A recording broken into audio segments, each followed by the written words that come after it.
Okay, so here we are down at the boatyard and we're going to do a quick tour of our Beneteau Oceanus 430.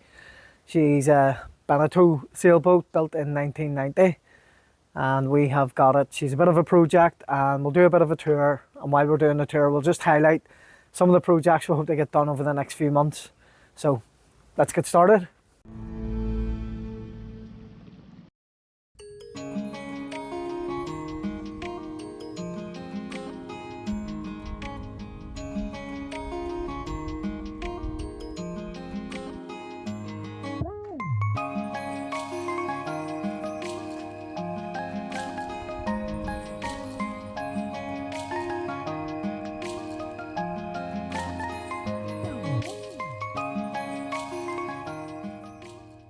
Don't know where the sun's gone. It was really sunny here about 5 minutes ago.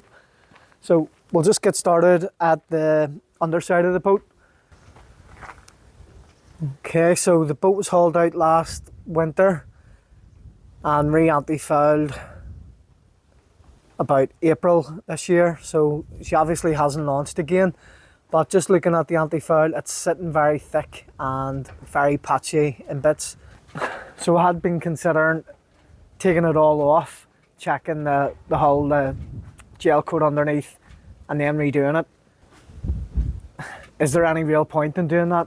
Well, it would give us a bit of peace of mind, and while it's out of the water, why not do it?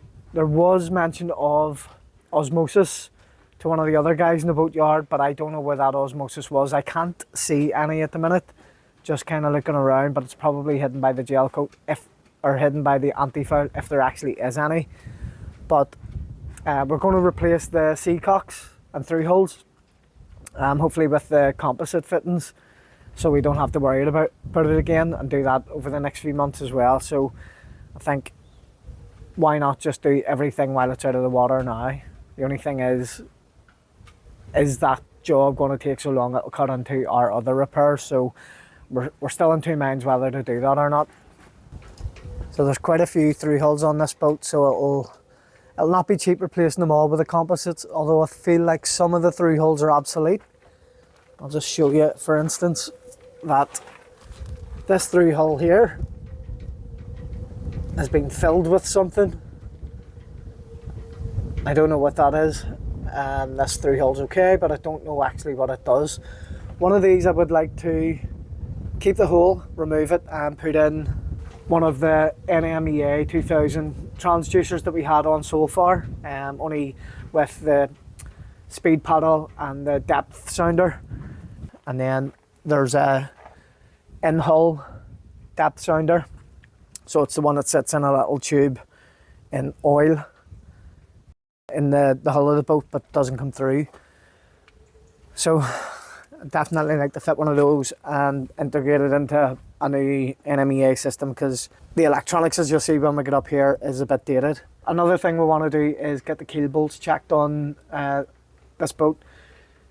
Unlike our Alban Vega, which was an encapsulated keel, this is a bolted on keel. I don't know when the keel bolts were last checked, but we're going to get one of the local shipwrights, Dan, to come and have a look at them, because I think some jobs are best left to the professionals. This keel is an iron keel, and you can see that there's some rust here. Well, a lot of rust. So what we'd like to do is sand this all back and have a look at it. Been reading on some forums about rust treatments for iron keels, and there's a few mixed reviews on what best to treat it with, and then how to prime the keel to try and reduce this in the future. After we do that, then we'd obviously anti-foul the whole lot again. So while it's stripped back and we're doing the through hulls, I think maybe it's best just to do the whole bottom of the boat, but we'll see. So just come round to the propeller. I know that the cutlass bar needed changed in this, and as far as I can tell, it has been changed. It's squeaky tight and no play in the propeller there. And there's a new prop shaft anode on there, so I'm happy with that. Quite a large rudder, and I've seen on YouTube a lot of Beneteaus having their rudder bearings replaced. Now there's a bit of play in this one, if you can see and hear that. I don't know what a tolerable amount of play is, if any. So when the shipwright Dan comes to have a look at the keel bolts, we'll get him to have a look at that as well. So let's just go up to the back of the boat.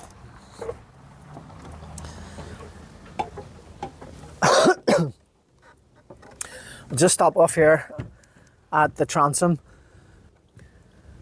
and as you can see, the gel coat has been damaged. Some repairs done there, and we'd like to learn how to repair gel coat ourselves. Might be a bit daunting trying to do the colour matching side of it, but would still like to learn all the same and try and give the transom a bit of a spruce up. There's a rubber bumper kind of thing that goes down around the bottom edge of the boat here, and you can see it's looking worse for wear. It's going to come off and I'll need to replace it. I'm not sure where I'll get this stuff, but yeah, it'll really tidy it up having that done. We've got two big lockers, one port or starboard and one port side, and one of those holds the gas for the cooker. This bit opens up and a boarding ladder comes out the back. Got a nice little shower head there. The teak on this part of the boat is actually quite decent. It's quite thick. It just needs a bit of a tidy up as far as I can see, and some of these edges are a wee bit uneven, so trimming those and sanding that should spruce it up and make it look really nice. And here we are up into the cockpit. Same goes with the cockpit. The teak actually looks quite thick and reasonable, but it's not adhered down, so we need to have a look at getting that all fixed. And again, I think if we sand this all down and re-Sikaflex it, it'll really spruce it up a bit. Here we have quite a big steering wheel helm, which we've always kind of fancied, because let's face it, when you're sitting steering with a tiller, your back's kind of twisted as you're facing forward and your arms are behind you on the tiller. That's just my personal opinion. Some people would probably rather the tiller, but each to their own, I suppose. So yeah, we have a Garmin chart plotter here. Let's get this off. And it is working. I've turned it on, but it seems a wee bit dated. We'd like to replace it with something a bit more modern that connects to the NMEA 2000 network, like our previous chart plotter. So we had B&G the last time. We don't know whether Raymarine or B&G is any better. If you have any opinions on that, just let us know. This is the autopilot controls. Don't know if they work. And a compass here. Have a nice cockpit table. There's a lot of junk in here, but nice spot to keep your cold beers. The depth sounder is located here, and again, I'm not sure if that works. We have two massive self-tailing winches, one starboard, one port, and another little self-tailing winch at the back there, just here for the rolling furler line. That's great to have those, because the winches that we had on so far weren't self-tailers, and it's a bit awkward just tailing and winding the winch as well. We also have two winches for controlling the lines from the mast that come back, lead back into the cockpit. Two self-tailers, which is great, through these rope jammers. Just there. And again on the other side.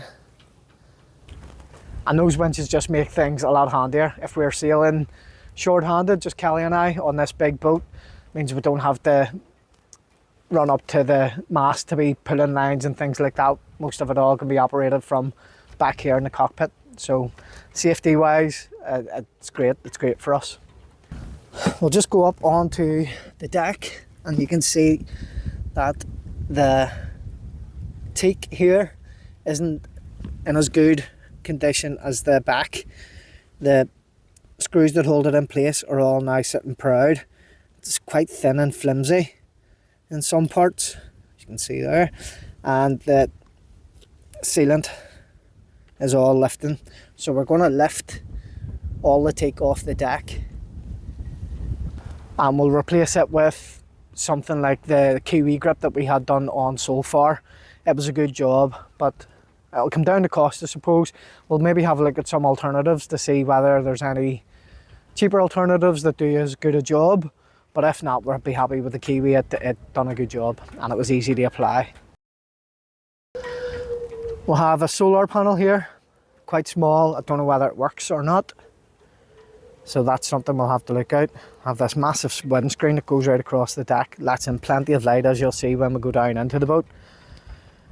We'll have a spinnaker pole, one port, one starboard side, granny bars to hold on to when you're working at the mast, and a massive mast. Now, standing rigging all needs replaced on Aquarius, so that'll be probably one of our most expensive jobs, but worth doing. I'm not sure when the standing rigging was replaced, but what I'm told is it's probably more than 10 or 12 years ago.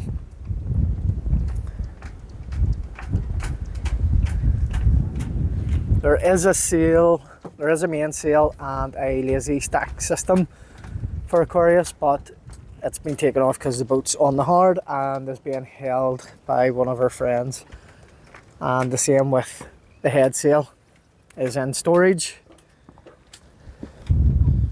So just come on up, we have a anchor locker just here, and there's loads of chain in it, but I don't know what length it is. We have a 20 kilo Bruce anchor. There's a windlass in here as well, if I can show you.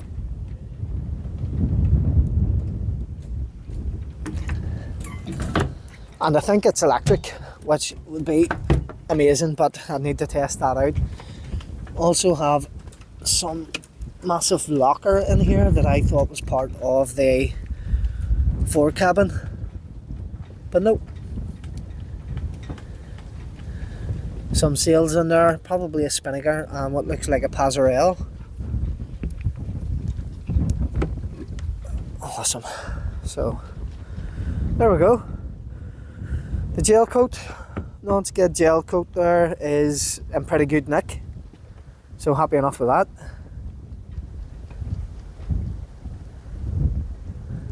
Now let's go down into the saloon.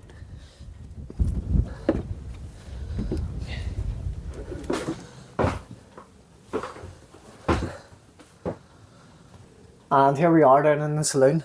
Look at the size of this place, absolutely massive. Loads of headroom, you could nearly hold a dance in here. We'll just go and start our tour on the port side. So just to the port side aft is a double-sized cabin. Easily sleep two in here.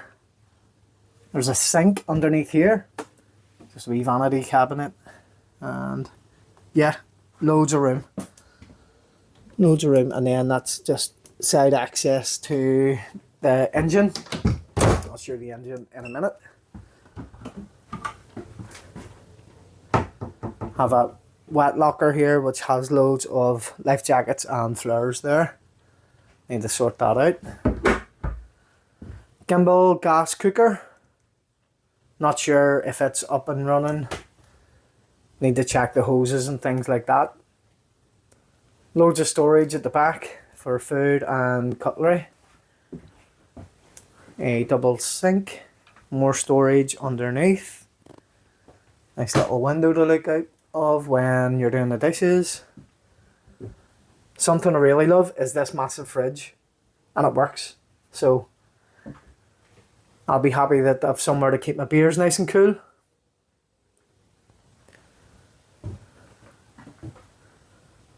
And just panning round, we have our saloon table and seating area. Now we threw away the cushions. Well, we never threw them away. They're sitting outside the boat under cover. And we're going to use them as a template, but the ones that we're throwing or getting rid of were a bit tattered and worn, so we'll replace them. Loads of storage behind. And I absolutely love this. Check this out.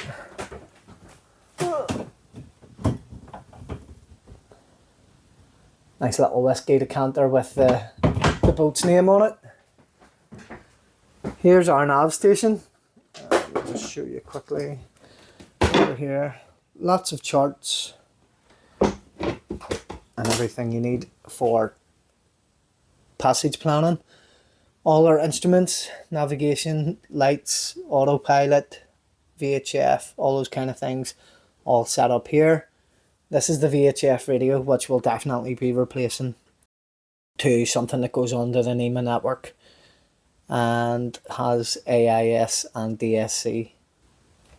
Furuno GPS navigator, not sure what that is.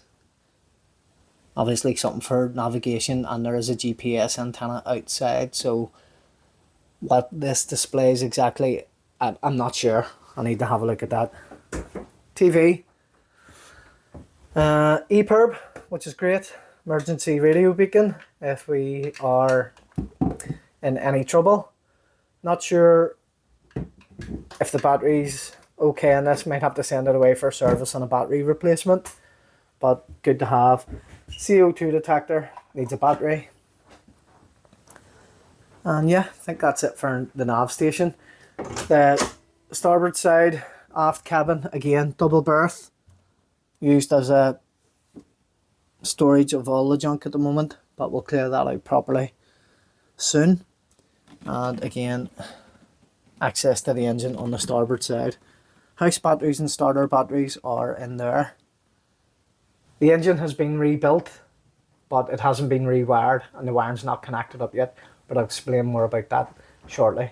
So let's just go forward, and here we have one of two heads. So this is the first. It is a electric pump head, which isn't working, so I'm going to take it out and just replace it with a manual pump one, because apparently the electric ones are forever breaking down and they're very noisy. Sink and shower head. This plug hole isn't draining, and I'm not sure how to get to the hoses underneath to replace the hoses and make sure that it all drains okay. So that's something I'm gonna, God, hopefully I don't have to take that whole floor out. Yeah, but that's that one done, and then into the fore cabin, and this is massive. I mean, what do you see?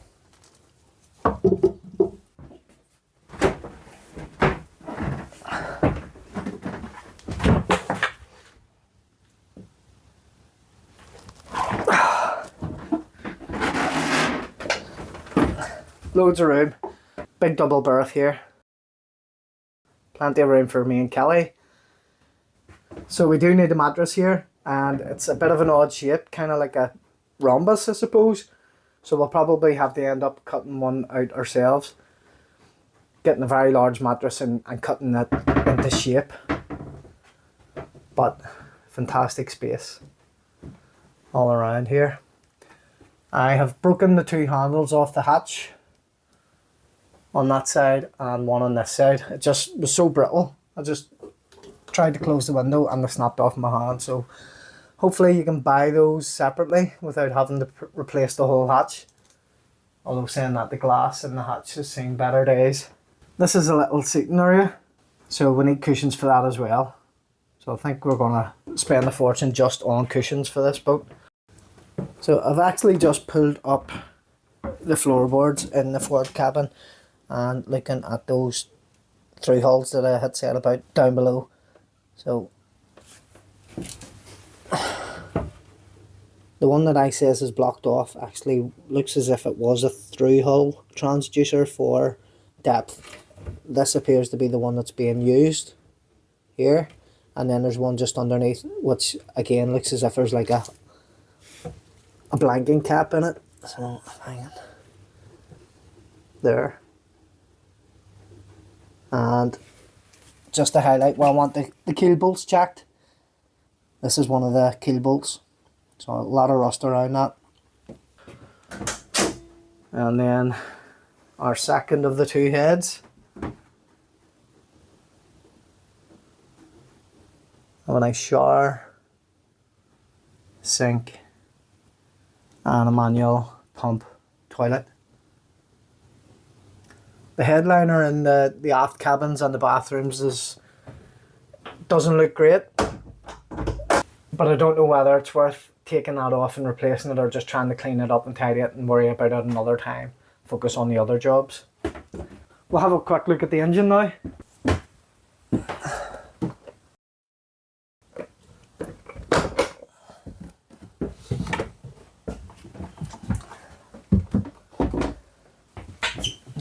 So here we have the engine. It's a Perkins Prima M50 marine diesel engine. It has been rebuilt. The head gasket, injectors, all that kind of stuff has been replaced, and it's been put back together again. It isn't running at the minute because the electrics from the control panel aren't connected, but we have an electrician coming in a couple of weeks to start work rewiring the whole lot, because the wiring is a bit of a mess anyway, so I think it's best just getting it replaced, and then we don't have to worry about it. So guys, that was a very quick whistle stop tour of our Beneteau Oceanus 430, and hope you enjoyed the tour. I know there's probably a lot of things that you maybe wanted to see and have kind of skimmed past or haven't managed enough detail. If that's the case, leave us a message in the comments and I'll go back over it or try and answer your questions that you have. On the other side of that, if you have any advice for us going forward on these projects, then please get in touch, leave a comment. Would really be grateful for any kind of help and advice we could get. But hopefully you've enjoyed the video. If you have, please remember to give it a thumbs up. If you haven't subscribed, please consider subscribing. It's completely free. Just click the subscribe button and the little bell beside it so you're notified every time we post a video. Yeah, the next video will be us pretty much starting into our projects. It might be weather dependent which project we kind of start into first. It's now September, the weather has taken a turn. Not that it was great all summer anyway, but here we are. So I'm just waiting on Kelly coming aboard, and then we'll give you some background about Aquarius and how it came to be that we now own her. Okay, to give you a bit of a background about Aquarius, she belonged to a friend of ours from the cruising club called Alan. Alan had owned her for a long time and lived aboard for many years as well. He bought the boat in the Med and had sailed her home to Northern Ireland, as well as lots of other adventures that he's had aboard. Now Alan had hauled the boat out on the hard over winter to start doing some work and had just rebuilt the engine when sadly, suddenly he passed away. His untimely passing was a massive shock to Alan's family and his friends here at the Down Cruising Club.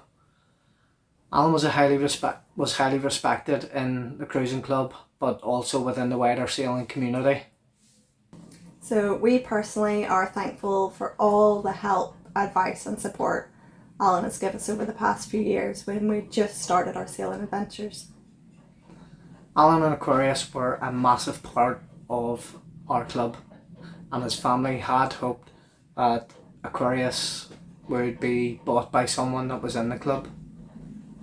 So when Aquarius was put up for sale and it was within our budget, we couldn't pass up on the opportunity, and that's why we are here today. So I'd just like to take a minute to remember and toast to our good friend Alan. To Alan.